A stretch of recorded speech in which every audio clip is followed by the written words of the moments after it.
Conocerán la verdad y la verdad los hará libre. El día de hoy presentan estudios bíblicos a través de la Biblia, un análisis contextualizado, exegético y hermenéutico de la Biblia, desde Génesis hasta Apocalipsis, capítulo por capítulo, versículo por versículo, estudiaremos la Biblia para crecer en el conocimiento de la palabra de Dios. Estos estudios fueron diseñados por el teólogo erudito John Berno Magui y fueron narrados por el pastor Samuel Montoya. Acompáñenos en este interesantísimo recorrido bíblico a través de la Biblia. Los dejo con el estudio del día de hoy. Con nuestro estudio en el Evangelio según San Juan, llegamos hoy al capítulo 12. Al llegar al capítulo 12, vamos a hacer una visita a un hogar. Jesús se acostumbraba a visitar el hogar de Lázaro, Marta y María de Betania. Y esto revela el hecho de que nuestro Señor puso gran énfasis en el hogar. En este Evangelio de Juan notamos que Jesús comenzó su ministerio público en las bodas de Caná de Galilea. Ahora termina su ministerio público con una visita a este hogar de Marta, María y Lázaro. Nuestro Señor hizo gran énfasis sobre el hogar cristiano, el hogar devoto. La bendición de Dios permanece sobre el matrimonio. Llegamos pues ahora a esta bella historia. Leamos los primeros 3 versículos de este capítulo 12 del Evangelio según San Juan. 6 días antes de la Pascua vino Jesús a Betania, donde estaba Lázaro, el que había estado muerto, y a quien había resucitado de los muertos. Y le hicieron allí una cena. Marta servía y Lázaro era uno de los que estaban sentados a la mesa con él. Entonces María tomó una libra de perfume de nardo puro, de mucho precio, y ungió los pies de Jesús, y los enjugó con sus cabellos, y la casa se llenó del olor del perfume. En Jerusalén, los principales sacerdotes conspiraban y planeaban la muerte de Jesús. En cambio, aquí en Betania, sus amigos planean una fiesta para él. Allí mismo, a la sombra de la cruz, aquellos que le amaban estaban preparando una buena comida. Queremos estudiar todo lo posible en cuanto a esta cena amable. Lázaro, el hombre que había sido resucitado de los muertos, aquí tiene comunión con Cristo. Usted recordará que Jesús había dicho allá en el capítulo 11 de este Evangelio, versículo 25, «Yo soy la resurrección y la vida. El que cree en mí, aunque esté muerto, vivirá». Esto fue cierto en cuanto a Lázaro en un sentido físico. Él había sido levantado de los muertos. Y eso es verdad en cuanto a usted y a mí en un sentido espiritual. Estábamos muertos en delitos y pecados. No teníamos ningún conocimiento de Él, ni teníamos comunión con Él. Sin embargo, si hemos creído en Jesucristo, aunque estemos muertos, viviremos. El Señor continúa diciendo allá en el versículo 26 del capítulo 11 de este Evangelio, «Y todo aquel que vive y cree en mí, no morirá eternamente». Encontramos pues aquí a Lázaro gozándose de una maravillosa comunión con el Señor Jesús. Y hallamos también a Marta sirviendo a los demás. Que el Señor la bendiga. Siempre está sirviendo. Su don es el de preparar comidas sabrosas. La otra vez cuando el Señor visitó su hogar estaba afanada y turbada con muchas cosas. Pero este no era el caso en esta ocasión. El servir era su don. María nuevamente se sienta a los pies de Jesús. Está aprendiendo, y si nosotros vamos a gozarnos de la comunión con Él, amigo oyente, también tenemos que conocerle. Necesitamos conocerle como Salvador, y luego tenemos que crecer en la gracia y en el conocimiento de Jesucristo. Y aquello fue precisamente lo que hizo María. Hoy en día, estos 3 pasos son igualmente esenciales en la iglesia. Debe haber un compañerismo con Cristo. Debe haber el sentarse a sus pies para aprender y debe haber servicio. Todo esto ocurre en este hogar donde Jesús está con los que le aman. ¿Sabe usted, amigo oyente, que la iglesia empezó en un hogar? Y bien puede terminar en el hogar. Muchas de nuestras iglesias se están apartando de Dios y de las cosas de Él. Ya no son lugares de deliciosa comunión y bendición. Quizás sea más y más en el hogar cristiano donde se encuentra la verdadera comunión con Cristo. Luego, fijémonos en la devoción y la adoración, en el indecible apego y en el afecto profundo de esta mujer María. Ella ungió los pies de Jesús con nardo puro, un ungüento de precio muy elevado, y los enjugó con sus cabellos. Algunos creen que esta es la misma historia que la de la ramera que lavó los pies de Jesús. Bueno, creemos que algún día tendrá dificultades con María si es que usted cree eso. Este es un incidente totalmente diferente. La ramera lavó los pies de Jesús con sus lágrimas y además el resto del incidente es diferente. Lo único que es igual en ambos casos es que ambas mujeres enjugaron los pies de Jesús con sus cabellos. La fragancia del perfume, pues, llenó la casa. Y qué delicioso debe haber sido esa fragancia. Leamos ahora los versículos 4 y 5 de este capítulo 12 del Evangelio según San Juan. Y dijo uno de sus discípulos, Judas Iscariote, hijo de Simón, el que le había de entregar, ¿por qué no fue este perfume vendido por 300 denarios y dado a los pobres? Judas Iscariote era el tesorero del grupo, y es más que seguro que no tenía interés en los pobres. Tenía interés en sí mismo y era ladrón. Es sabido que Judas estaba malversando el dinero de la bolsa. Dijo que quería que este dinero fuera dado a los pobres, a fin de que él mismo pudiera manejarlo y guardarse un buen porcentaje. Amigo oyente, permítanos decirle hoy en día que la prueba decisiva de un cristiano es la manera en que él maneja sus finanzas. La prueba decisiva de una iglesia o de una organización cristiana es su manera de manejar las finanzas. ¿Se emplea el dinero para el propósito para el cual fue dado o es empleado de algún otro modo? En aquel entonces, 300 denarios equivaldrían más o menos al salario anual de un obrero. El nardo puro era demasiado costoso para que María lo usara en sí misma y por tanto lo derramó sobre Jesús. Amigo oyente, si aprendiéramos a sentarnos a los pies de Jesús, nosotros también le daríamos más. María había guardado este precioso perfume en un vaso de alabastro. En aquellos tiempos, el nardo solo crecía en la India, en la región de los montes Himalayas, y por eso era un perfume muy costoso. Ella pues lo había guardado. Ahora, ¿sabe usted por qué ella lo había comprado y lo había guardado? Lo tenía guardado para que cuando ella muriera pudiera ser usado en su cuerpo.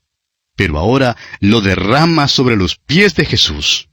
Esta es una expresión de inmenso afecto, de adoración y de apego total a la persona de Cristo.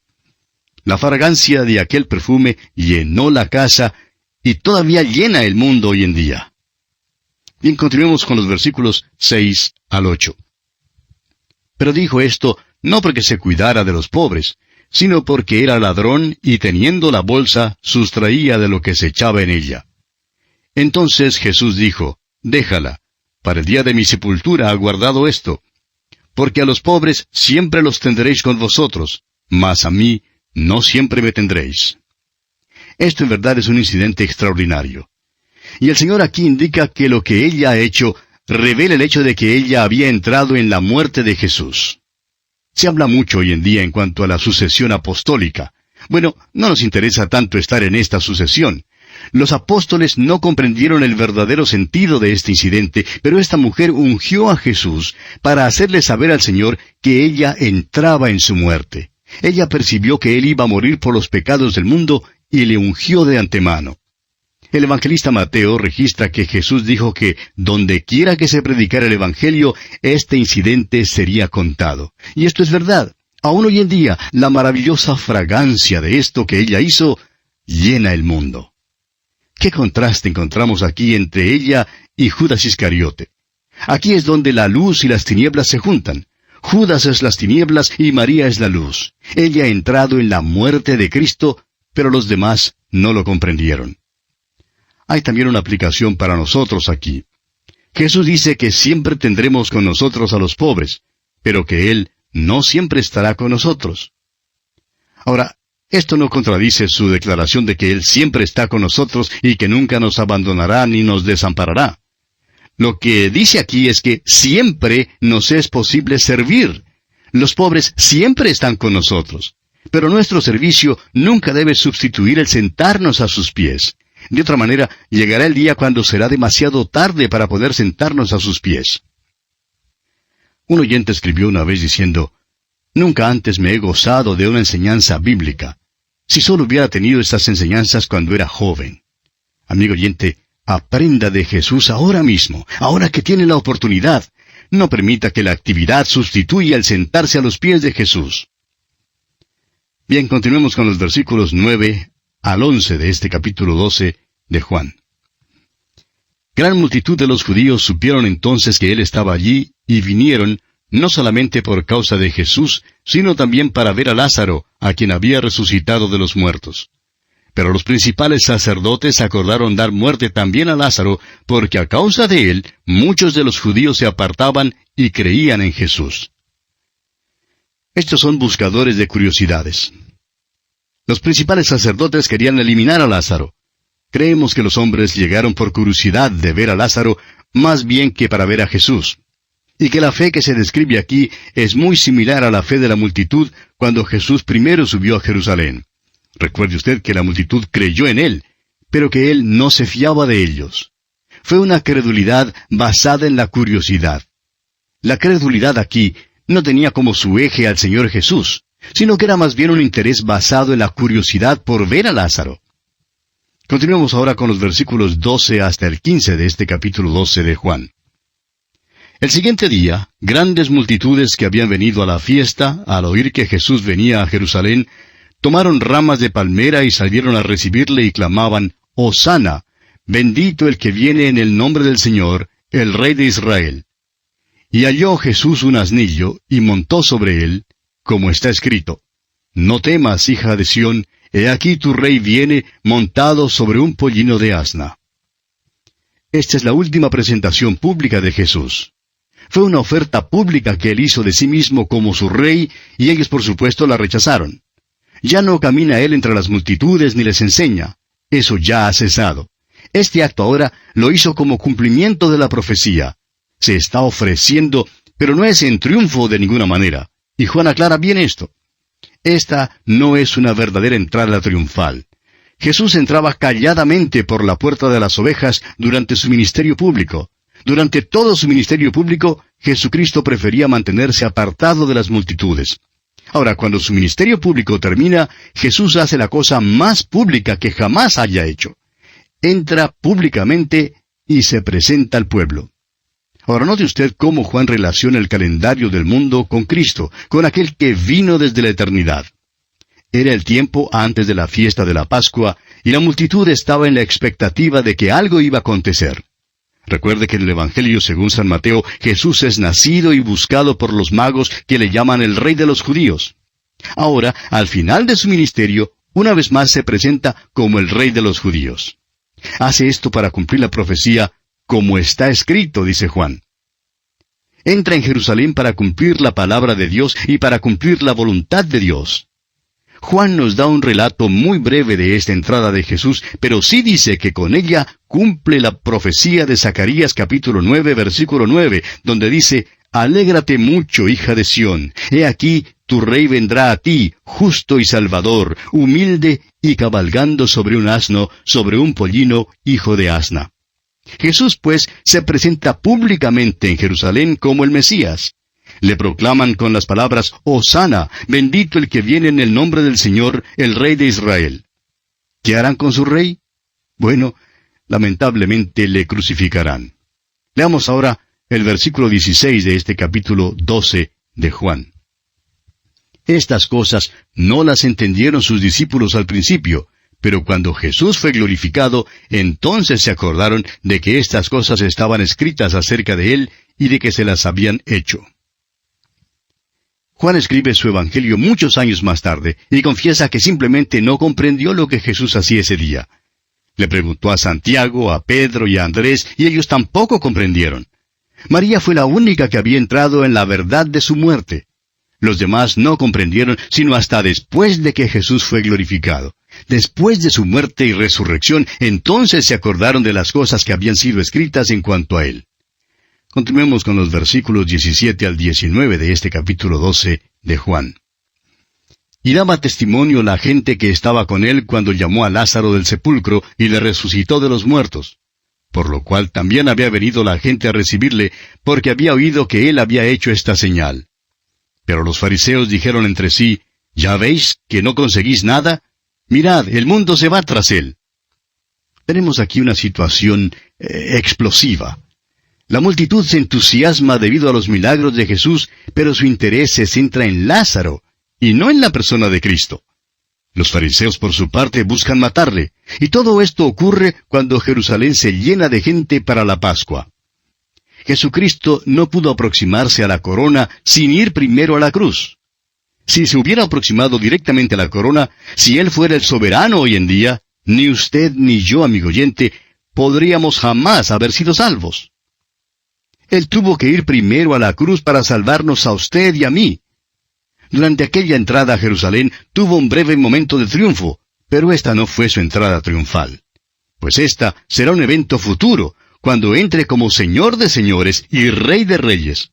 Pero ahora en esta fiesta de la Pascua está en camino hacia la cruz. Hay una pintura de la crucifixión que muestra las 3 cruces vacías. Los cuerpos de los crucificados han sido quitados de las cruces y están en sus respectivas tumbas. Hacia atrás hay un burrito que come de una rama de palma. ¿Qué mensaje encontramos aquí? Allí están los recuerdos de su llamada entrada triunfal. Pero el punto central es la cruz. ¿Y dónde está la multitud que voceaba, Hosana, bendito el que viene en el nombre del Señor, el Rey de Israel? Bueno, son los mismos que al día siguiente gritaron, crucifícale. Y que ahora se han ido de allí. Él está en la tumba, pero resucitará al tercer día. Es que Jesús aquí se ofreció a ellos públicamente, pero ellos le rechazaron. Continuemos ahora leyendo los versículos 20 al 22 de este capítulo 12 del Evangelio según San Juan. Había ciertos griegos entre los que habían subido a adorar en la fiesta. Estos pues se acercaron a Felipe, que era de Betsaida de Galilea, y le rogaron diciendo, Señor, quisiéramos ver a Jesús. Felipe fue y se lo dijo a Andrés. Entonces Andrés y Felipe se lo dijeron a Jesús. Al parecer, Jesús fue al templo y entró. Había allí una corte para las mujeres y una corte para los gentiles. Y los griegos no podían entrar al lugar donde estaba Jesús. Felipe era un hombre griego, y quizás hablaba el griego mejor que los demás, y creemos que quizá fue por eso que vinieron donde él.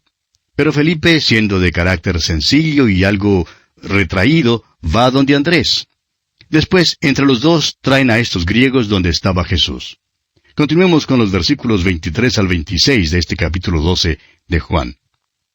Jesús les respondió diciendo, Ha llegado la hora para que el Hijo del Hombre sea glorificado. De cierto os digo, que si el grano de trigo no cae en la tierra y muere, queda solo, pero si muere, lleva mucho fruto.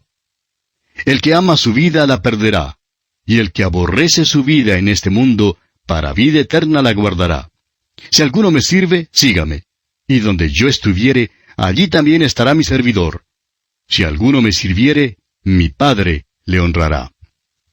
Notamos aquí que Jesús les habló. Ahora creemos que la palabra les aquí incluye tanto a los discípulos como a los griegos. Creemos que Jesús salió para hablarles. No creemos que Jesús haya rehusado acudir a cualquiera que le buscara.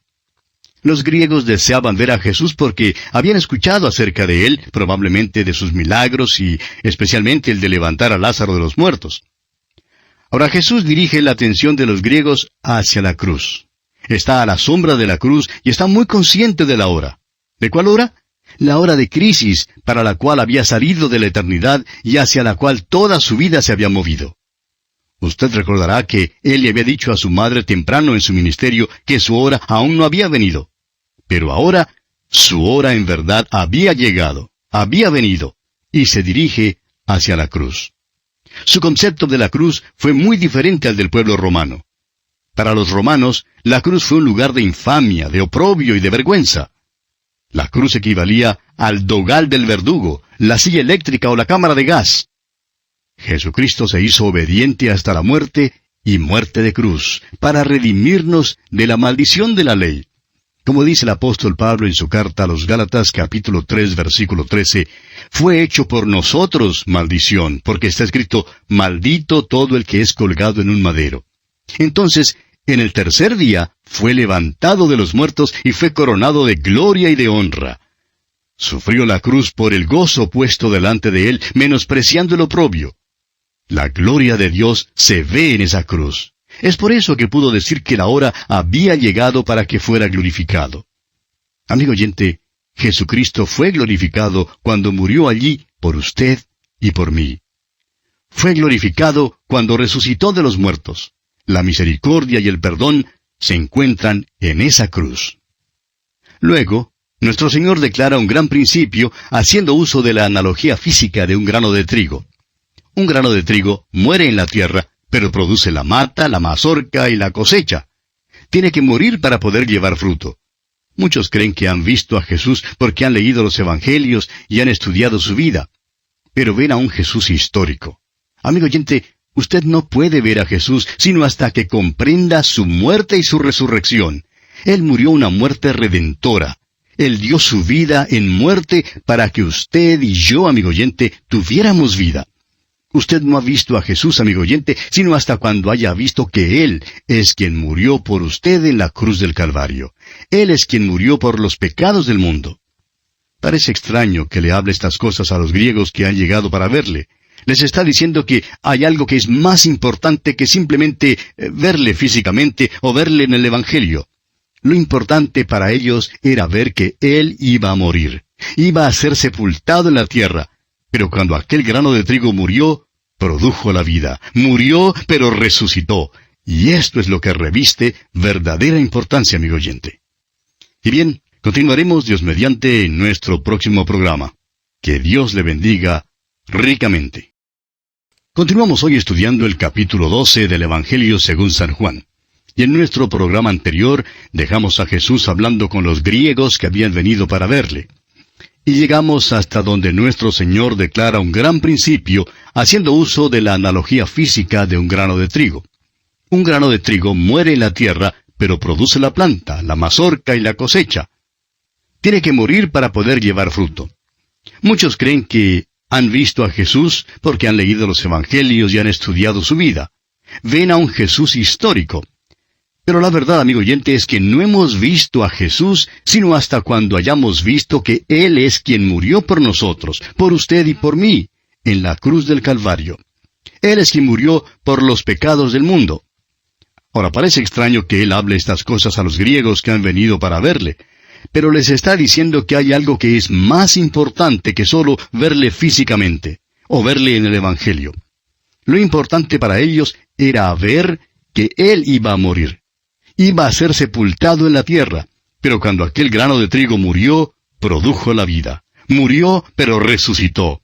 Y esto es lo que reviste verdadera importancia, amigo oyente.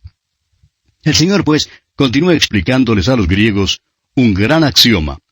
Hay dos clases de vida, y aquí las pone en contraste.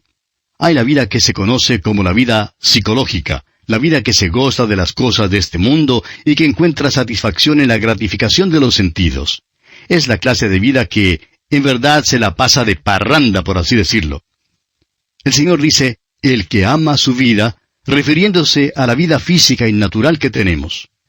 Amigo oyente, es posible que usted se emborrache, tome drogas, vaya de parranda, pero ¿sabe lo que le va a pasar?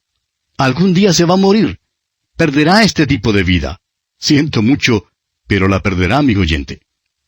Una vez le solicitaron a un gran predicador que hablara en el funeral de un rico del pueblo, a una persona que había sido miembro de una iglesia, pero que había violado toda la ley de Dios y de los hombres, y quien había vivido en el pecado y en la embriaguez. Muchos de sus amigos, igualmente ricos, habían venido al funeral y todos igualmente se gozaban de ese mismo tipo de vida. Ahora este predicador hizo una cosa muy interesante. Predicó primero un mensaje evangelístico y luego descendió hasta donde estaba el féretro, y predicó en cuanto a lo que el pecado puede hacerle al individuo, diciéndole a los reunidos que el pecado acaba enviando al infierno al hombre. Amigo oyente, todos estos amigos del difunto se estaban poniendo algo molestos. Luego el predicador les dijo a los allí presentes que él quería que pasaran para mirar al hombre en el féretro. Y les dijo que su vida ya había terminado. Había despreciado a Dios y había vuelto su espalda a Jesucristo. Y dijo entonces, así morirán también todos ustedes, a menos que se vuelvan a Jesucristo. Ahora, amigo oyente, ¿no le parece a usted que este predicador habló con suma claridad y sin rodeos? Pues bien, necesitamos hablar muy claro.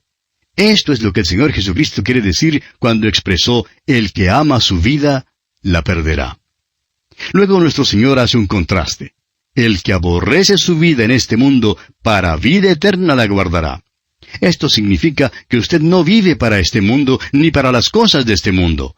usted guarda su vida para la vida eterna. Ahora, ¿de dónde procede la vida eterna?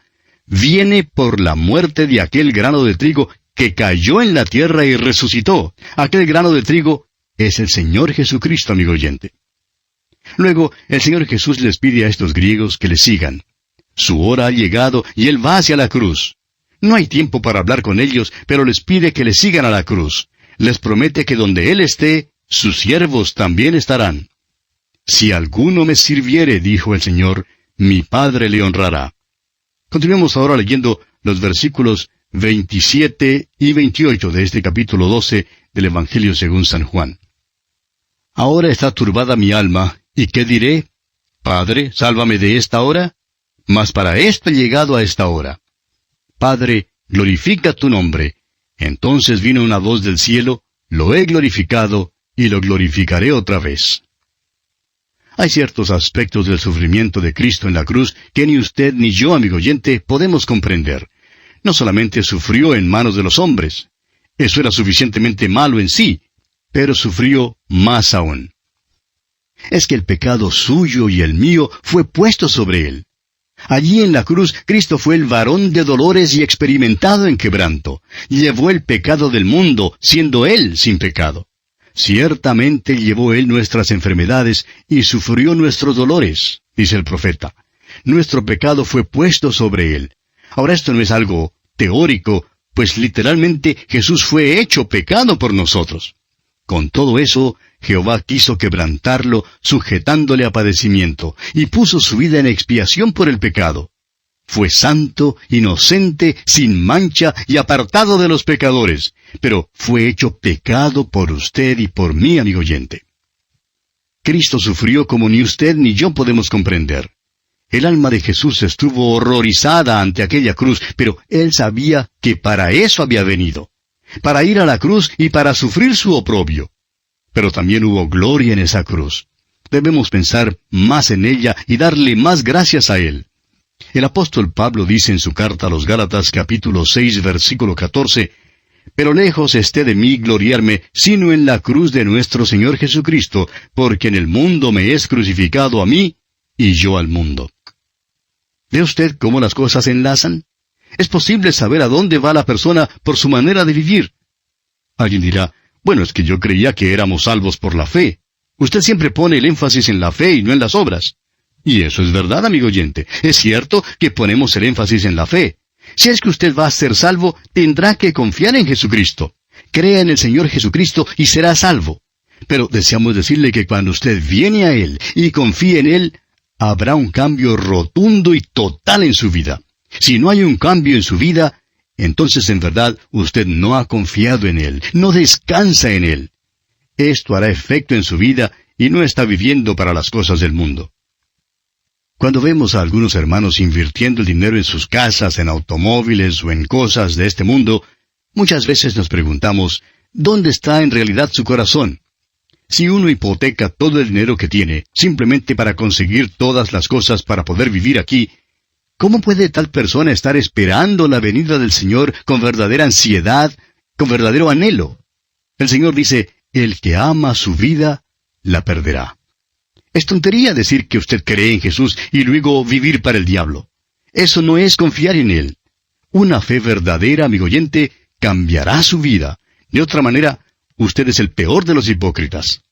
Ahora, fíjese usted cómo esto se relaciona con las palabras de Jesús. Y donde yo estuviere, allí también estará mi servidor. Si alguno me sirviere, mi Padre le honrará. No es cuestión de que el Señor nos acompañe a nosotros, sino de que nosotros le acompañemos a Él. Eso es lo importante. Un hombre dijo una vez, bueno, usted sabe que yo soy miembro de una iglesia liberal, pero siempre llevo conmigo a mi Señor. Amigo oyente, tenemos noticias para usted. El Señor no asiste a esa iglesia. El Señor no le va a acompañar. Usted, amigo oyente, debe ir donde el Señor está. Eso es lo importante. Esta hora, pues, fue repugnante para nuestro Señor. Si le hubiera sido posible, habría deseado que el Padre le salvara de aquella hora, aunque sabía que este era el motivo por el cual había venido al mundo. Pero luego Él dice, Padre, glorifica tu nombre. Vuelve a la gloria de Dios. ¿Qué lección es esta para nosotros? Estamos tan propensos a gimotear y a lloriquear y a quejarnos, preguntándole al Señor, ¿por qué deja que ciertas cosas ocurran en nuestra vida? Pero con Cristo, amigo oyente, debemos aprender a decir, Padre, por medio de este sufrimiento y dolor, glorifícate. El cielo no pudo quedarse callado, sino que tuvo que responder. Dios respondió audiblemente. ¿Ha notado usted que Dios le habló del cielo a Jesucristo en 3 ocasiones? Al principio de su ministerio, a la mitad de su ministerio y al final de su ministerio. ¿Se ha fijado que todas estas 3 ocasiones tienen que ver con la muerte de Cristo? La primera fue su bautismo. Jesús había dicho, deja ahora, porque así conviene que cumplamos toda justicia. Allá en el capítulo 3 de Mateo, versículo 15. Allí Jesús estaba tomando el lugar del pecador e identificándose con la humanidad pecadora. La segunda ocasión fue durante la transfiguración, y el doctor Lucas nos dice que ocurrió mientras que Elías, Moisés y el Señor Jesús estaban hablando en cuanto a la muerte que Jesús iba a cumplir en Jerusalén. Y en esta tercera vez aquí, al final de su ministerio, el Señor está hablando en cuanto a su muerte, porque su hora ha llegado. Bueno, continuemos ahora con los versículos 29 y 30 de este capítulo 12 de San Juan. Y la multitud que estaba allí y había oído la voz, decía que había sido un trueno. Otros decían, un ángel le ha hablado. Respondió Jesús y dijo, no ha venido esta voz por causa mía, sino por causa de vosotros. Ahora, ¿cuál grupo tenía razón? En verdad, ninguno de los dos tenía razón.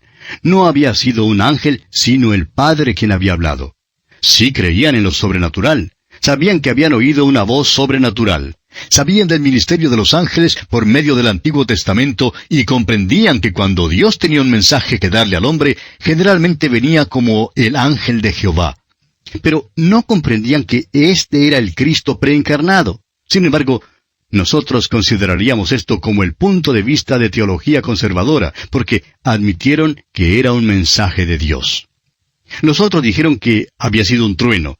Trataron de darle una explicación natural. Dijeron, claro, oímos una voz y todo esto en verdad tuvo lugar, pero fue simplemente un trueno. Y esto es lo que muchos todavía dicen hoy en día. Dicen que la palabra de Dios está llena de errores, a fin de que no se confíe en ella, y que los milagros allí registrados no pueden ser verídicos. Siendo pues que son incrédulos, dicen que esto simplemente había sido un trueno. En cierta ocasión algunas personas asistían a una clase bíblica, donde escucharon algunas lecciones grabadas en cinta magnetofónica sobre el libro de Apocalipsis. Había allí un predicador que les había informado que era cosa imposible que alguien comprendiera el libro de Apocalipsis. Dijo que no tenía sentido. Pues lo que pasó es que este señor reveló su propia ignorancia, porque el libro de Apocalipsis es un libro muy lógico. Pero, ¿no ve usted que para él solo era un trueno? Era simplemente un ruido. Si usted, amigo oyente, niega lo sobrenatural y trata de darle a todo una explicación natural, será simplemente un trueno. La palabra de Dios dice que el nacimiento de Jesús fue sobrenatural. Su vida estaba colmada de milagros y su muerte fue como la de un grano de trigo. No se quedó en la tierra, él brotó como lo hace el grano de trigo.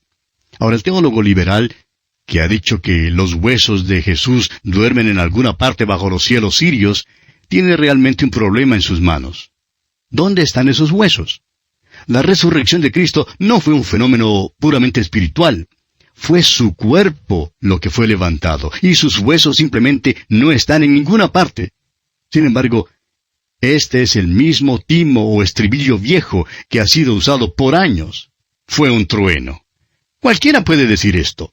El decir tal cosa no es señal de inteligencia. Tenemos que tener una percepción y apreciación de lo espiritual para escuchar, saber y ver la palabra de Dios. Necesitamos reconocer que el Espíritu de Dios debe alumbrarnos cuando abrimos la palabra de Dios. Continuemos ahora leyendo los versículos 31 al 33 de este capítulo 12 del Evangelio según San Juan. Ahora es el juicio de este mundo. Ahora el príncipe de este mundo será echado fuera.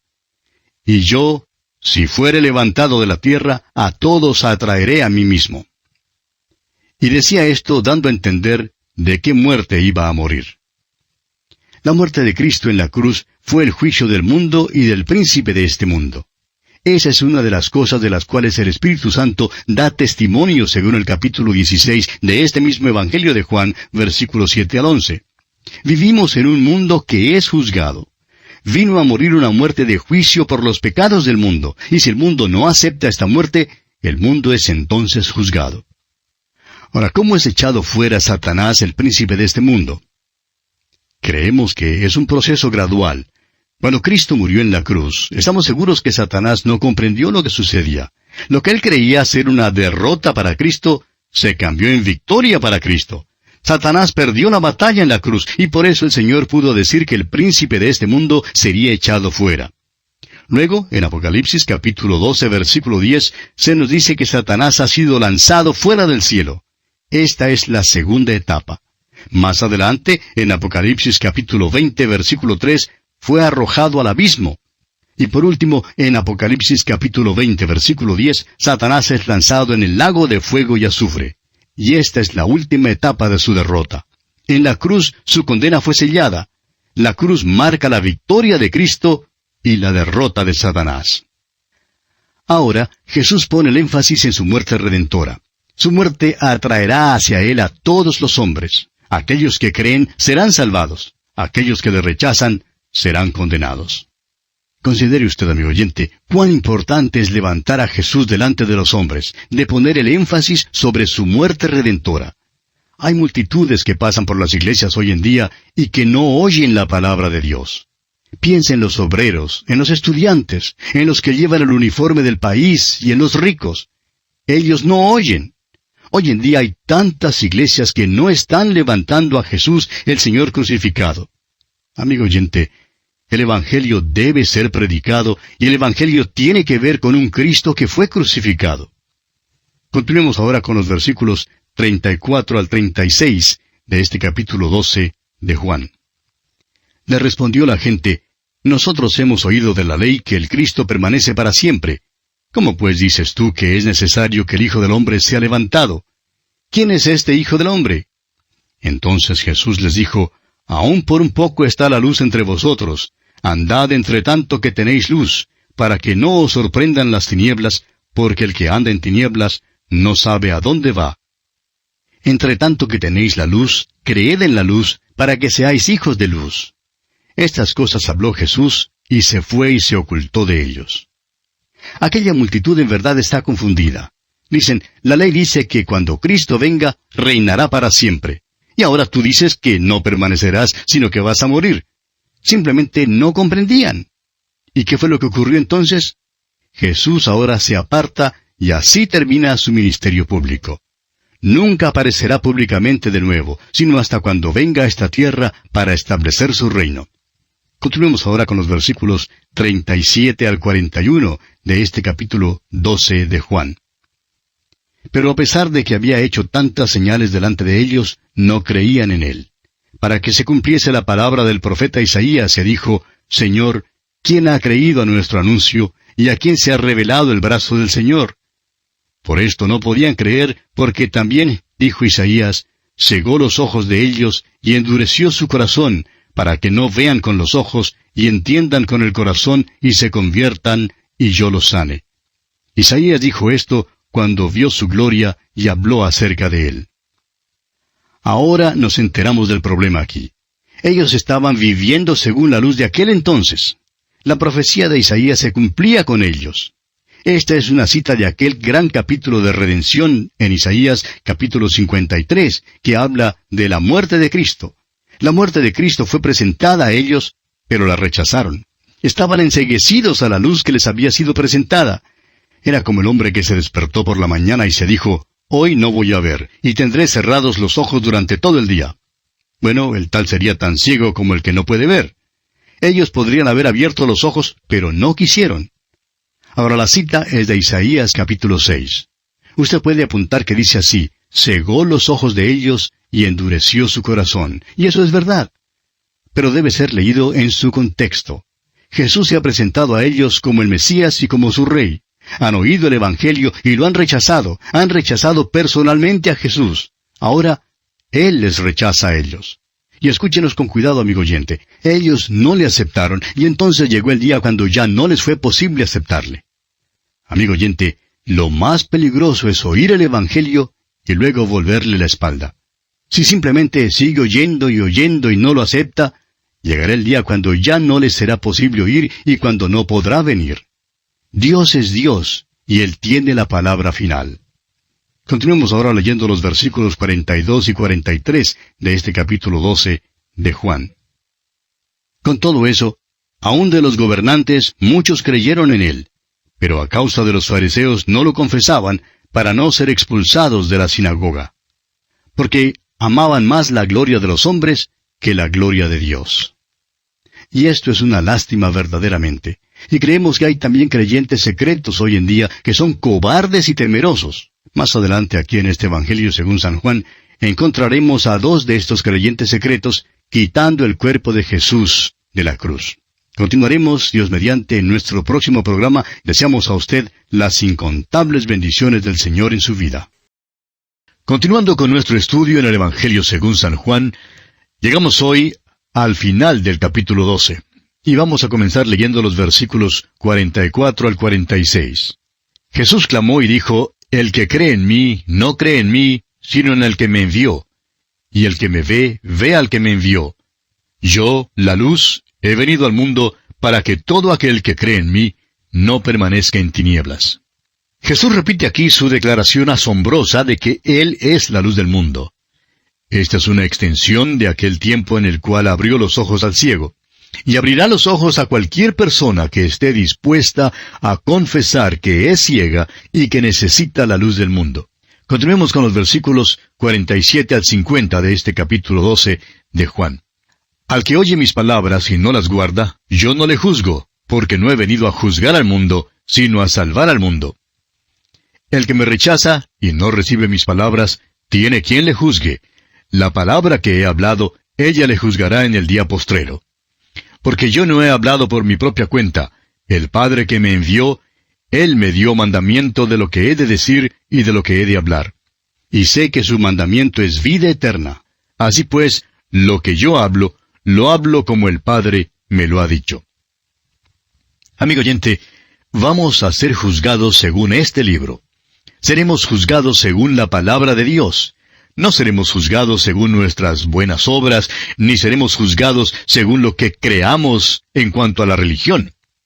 No, de ninguna manera. Seremos juzgados según la palabra de Dios. La primera vez Jesús vino como Salvador. Él dijo, no he venido a juzgar al mundo, sino a salvar al mundo. Pero la próxima vez vendrá como juez. La voz del cielo todavía nos está diciendo, este es mi Hijo amado, a él oíd. Escúchele, amigo oyente. Seremos juzgados según su palabra. Y esto concluye esta sección del Evangelio según San Juan. Los hombres han vuelto sus espaldas a aquella voz, han rechazado al Rey, y al rechazarle ellos, Él, el Rey, les rechaza a ellos también. Él es siempre Rey. Y así concluimos nuestro estudio del capítulo 12 del Evangelio según San Juan.